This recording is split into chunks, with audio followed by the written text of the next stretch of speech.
Police report ফৌজদারি মামলার ক্ষেত্রে অত্যন্ত গুরুত্বপূর্ণ একটি জিনিস। ফৌজদারি মামলায় তদন্ত অফিসার তদন্ত করার পর বিজ্ঞ আদালতে তদন্তে তিনি কী পেয়েছেন তার যে রিপোর্ট প্রদান করেন তাই হচ্ছে পুলিশ রিপোর্ট। পুলিশ রিপোর্টের মধ্যে আবার দুই ধরনের পুলিশ রিপোর্ট আমরা বলে থাকি। একটা হচ্ছে চার্জশিট, যেখানে হচ্ছে তদন্তে অপরাধের সত্যতা অপরাধীর বিরুদ্ধে অভিযুক্তের বিরুদ্ধে পাওয়া গেছে।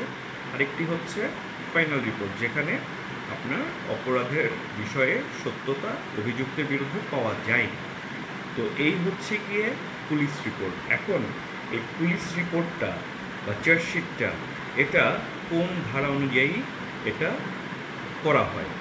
পুলিশ রিপোর্টটা করা হয় সিআরপিসির সেকশন 173 এবং পুলিশ রেগুলেশনস বেঙ্গল যে পিআরবিটা আছে সেই পিআরবির 272 নং রুলের অধীনে। ঠিক আছে, 272 নং রুলসের অধীনে এই পুলিশ রিপোর্টটা ডিল করা হয়।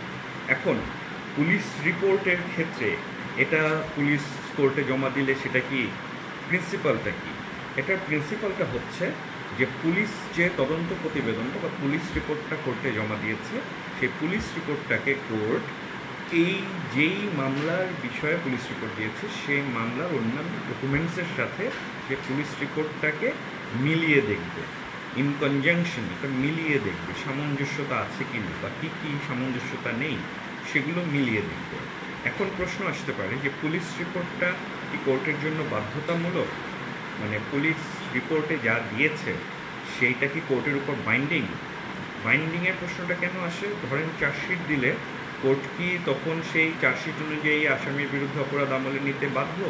বা ফাইনাল রিপোর্ট দিয়েছে পুলিশ, ফাইনাল রিপোর্ট অনুযায়ী কি কোর্ট তখন আসামিকে মামলা থেকে অব্যাহতি দিতে বাধ্য? ব্যাপারটা হচ্ছে এইখানে একটা প্রশ্ন থাকে। প্রশ্নটা হচ্ছে, এটা সঠিক উত্তরটা হচ্ছে যে police report is not binding upon the court. Police report কখনোই কোর্টের উপর বাইন্ডিং না।